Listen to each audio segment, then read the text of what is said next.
Nagsimula ang pelikula sa South Korea, kung saan makikilala natin si Taego, isang kilalang gangster sa lungsod. Siya ang tapat na kanang kamay ng isang local gang na pinamumunuan ni Chairman Yang. Sa kasalukuyan, si Taego ay nasakutan ng kanilang kalaban na gang na Boksong Gang. Nandoon siya upang iligtas ang ilan sa kanilang mga tauhan na banihag at pinahirapan. Sinubukan ng pinuno ng Boksong Gang na si Chairman Do na hikayatin si Taego na lumipat sa kanila.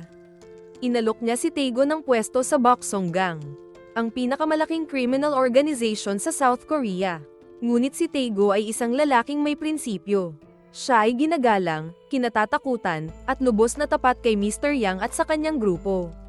Walang pag-aalinlangang tinanggihan ni Taego ang alok ng chairman. Sa kabila ng pagiging isang mapanganib na kriminal, may malambot na puso rin si Taego. Binibisita niya ang kanyang may sakit na kapatid at ang anak nito sa ospital.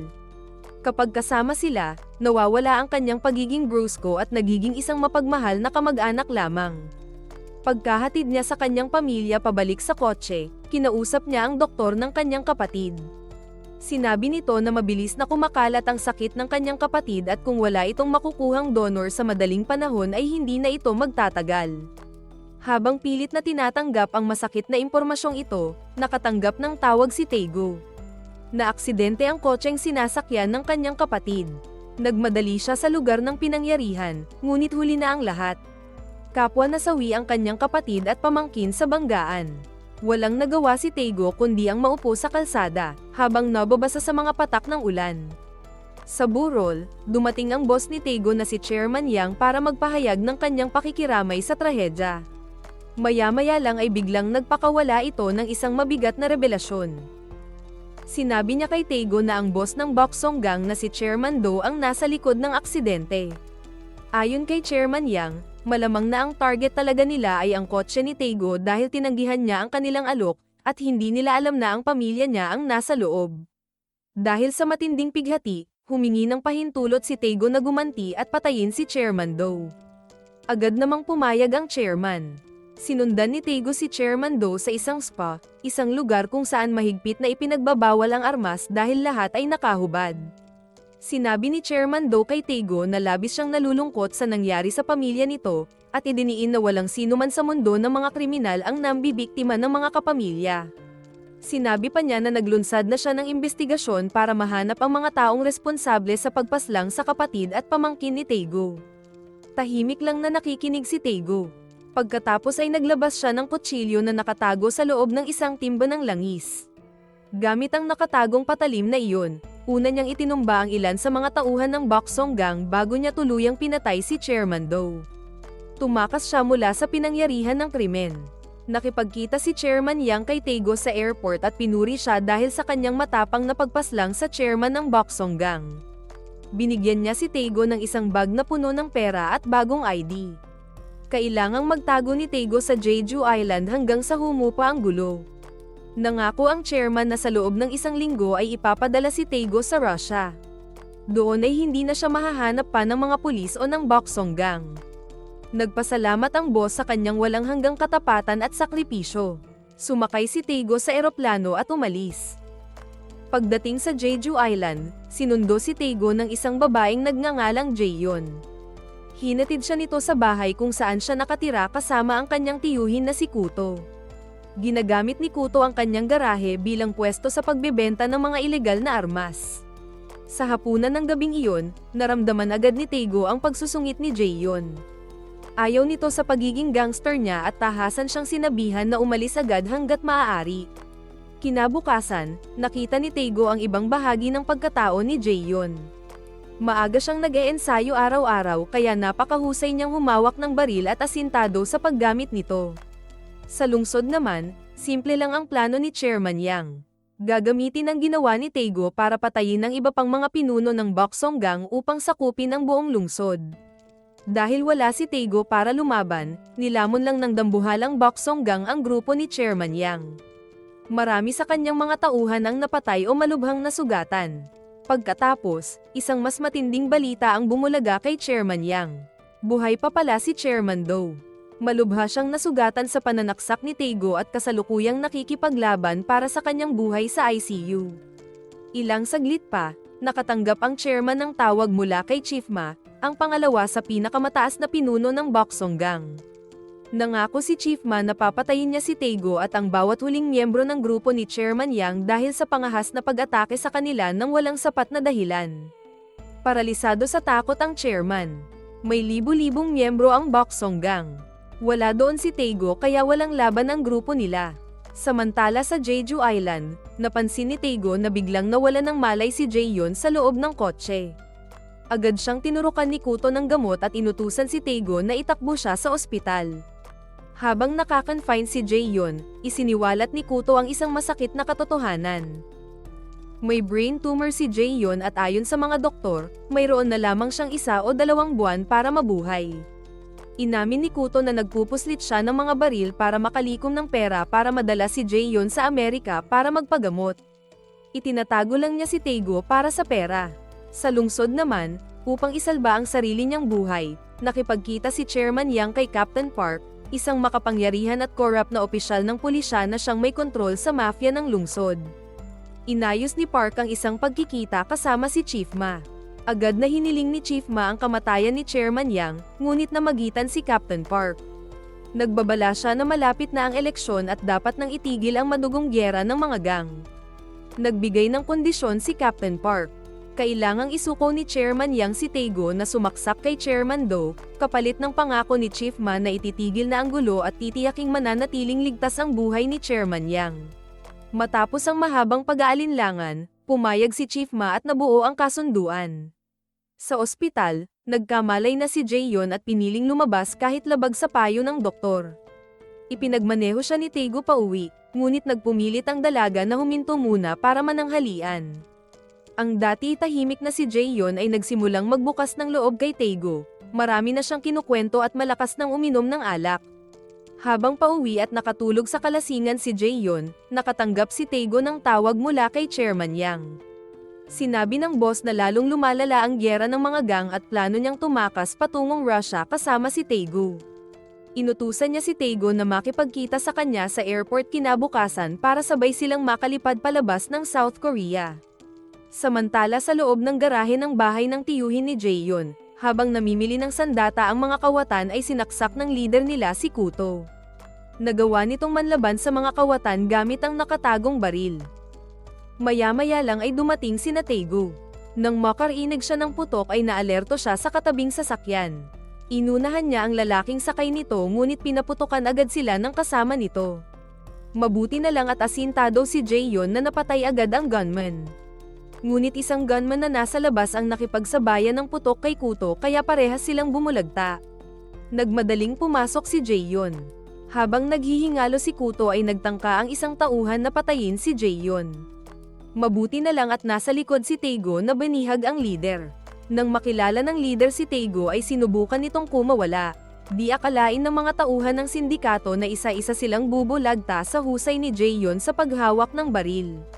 Napatay na niya ang lahat ng kalaban ngunit nanatili pa rin siya sa pagpapaputok ng baril sa tindi ng galit niya sa mga pumatay sa kanyang tiyuhin. Nagmamadaling niyaya ni Taego si Jaehyun na umalis na sa lugar na iyon ngunit ayaw nitong iwanan ang kanyang tiyuhin. Hindi niya matanggap na patay na ang tiyuhin niya. Walang nagawa si Taego kundi ang buhatin ang nagwawalang dalaga. Sa sasakyan ay tiniis na lang niya ang kagat ni Jaehyun makalayo lang sila sa delikadong lugar. Nang gabing iyon, ikinwento ni Jaehyun kay Taego ang kanyang nakaraan. Ang mga karibal na gangster ni Kuto ang pumatay sa kanyang kapatid at mga magulang. Kinamumuhian niya ang kanyang tiyuhin dahil sa mga ilegal na gawain nito. Ngayong patay na ito, napagtanto niyang nag-iisa na lang siya sa mundo at wala nang natitirang pamilya.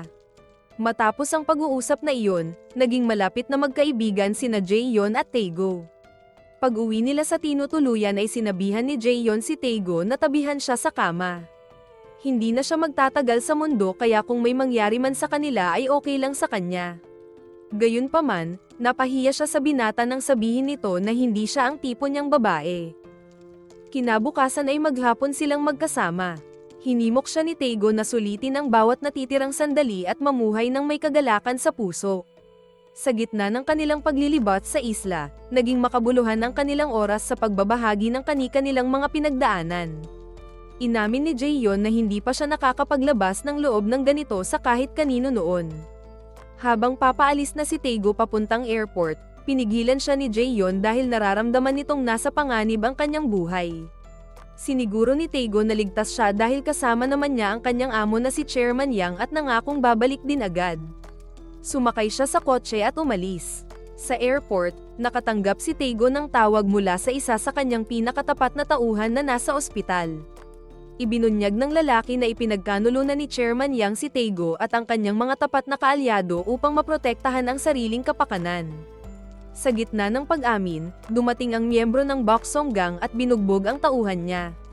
Nakita ni Taego si Chairman Yang at doon niya napagtanto ang pagtatraidor nito. Tumakbo siya kaya hinabol siya ng mga lalaking miyembro ng Boksong Gang.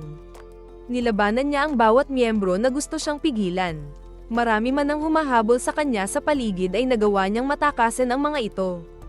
Hanggang sa kalsada ay hindi siya tinigilang habulin ng mga miyembro ng Boksong Gang. Sa dami ng humahabol at bumubunggo sa kanya, hindi nagtagal ay hindi na umandar ang dala niyang pick-up hanggang sa banggain siya. Sugatan, pinagtulungan siyang bugbugin ng mga kalaban. Di niya hahayaang masukol siya kaya banihag niya ang isang lalaki. Nang may paparating na pulis ay nagawa niyang makatakas habang ang mga kalaban niya ay nagpulasan naman sa iba't ibang direksyon. Nang malaman ni Chief Man na nakatakas si Taego, nagngit-ngit ito sa galit at pinagbubugbog si Chairman Yang. Tinawagan ni Taego si Jaeyon para balaan ito, pero papunta na pala ang babae sa lumang bahay ni Kuto. Nakiusap si Taego na huwag tumuloy dahil hindi ligtas ang lugar na iyon, pero huli na ang lahat. Dumating si Chief Ma, Chairman Yang, at ang kanilang mga tauhan at banihag si Jaeyon. Tinawagan ni Chief Ma si Taego at binigyan ng babala, sumuko na siya agad, kundi ay idadamay nila si Jaeyon. Dahil alam ni Taego na may isang salita si Chief Ma, nangako siyang sisuko kapalit ng ligtas na pagpapalaya kay Jaeyon. Sinabihan ni Jaeyon si Taego na tumakas na at huwag siyang intindihin. Tutal ay malapit na rin naman siyang mamatay. Pero sumagot si Taego na ayaw niyang tumakbo ng habang buhay. Hindi nagtagal ay dumating si Taego sa bahay ng namayapang si Kuto. Bago pa man siya madala sa loob ay pinagbubugbog muna siya ng walang awa ng mga tauhan ng Boksong Gang sa labas. Sa loob ay nakita ni Taego na hindi sinaktan si Jaeyon. Galit na kinumpranta ni Taego ang chairman kung bakit pinagtaksilan siya at mga tauhan niya. Dahil sa hiyang nararamdaman, sumagot si Chairman Yang sa pamamagitan ng pagbugbog kay Taego. Pinigilan ni Chief Ma ang chairman at siya naman ang binugbog. Pagkatapos ay isiniwalat ni Chief Ma ang huling nakapanlulumong katotohanan. Higit pa sa mga tauhan ni Taego ang ipinagkanulo ni Chairman Yang. Inimbestigahan ni Chief Ma ang aksidente sa kotse at nalamang walang kinalaman ang Boksong Gang doon. Ang sariling amo ni Taego na si Chairman Yang ang nagpapatay sa kanyang kapatid at pamangkin. Inakala ng chairman na sasapi si Taego sa Boksong Gang at kapag nangyari iyon ay hihina ang kanilang grupo at baka sumunod sa kanya ang mga tauhan niya. Dahil sa revelasyong ito, nagngit-ngit sa galit si Taego. Sinugod niya si Chairman Yang at binugbog ito. Dahil sa pangako ni Chief Ma kay Captain Park na hindi hahayaang mamatay ang chairman, naghagis siya ng kutsilyo. Nakuha ito ng chairman at itinarak kay Taego.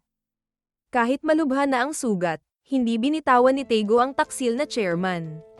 Tumango si Chief Ma sa isang tauhan na tuluyan ng patahimikin si Taego.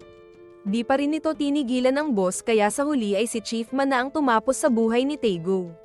Bumagsak si Taego dahil sa dami ng natamong saksak at nalagutan ng hininga sa harap ni Jaeyon. Habang inilalabas nila si Jaeyon ay binuhusan nila ng gasolina ang garahe bago sinilaban ito. Tinupad ni Chief Ma ang pangakong hindi niya sasaktan si Jaeyon. Ngunit hindi pa dito nagtatapos ang buhay ni Jaeyon at ang makapangyarihang Boksong Gang. Pagsapit ng gabi, makikitang naninigarilyo si Jaeyon sa isang hotel room. Kinabukasan, sumakay siya sa kanyang scooter patungo sa lungsod.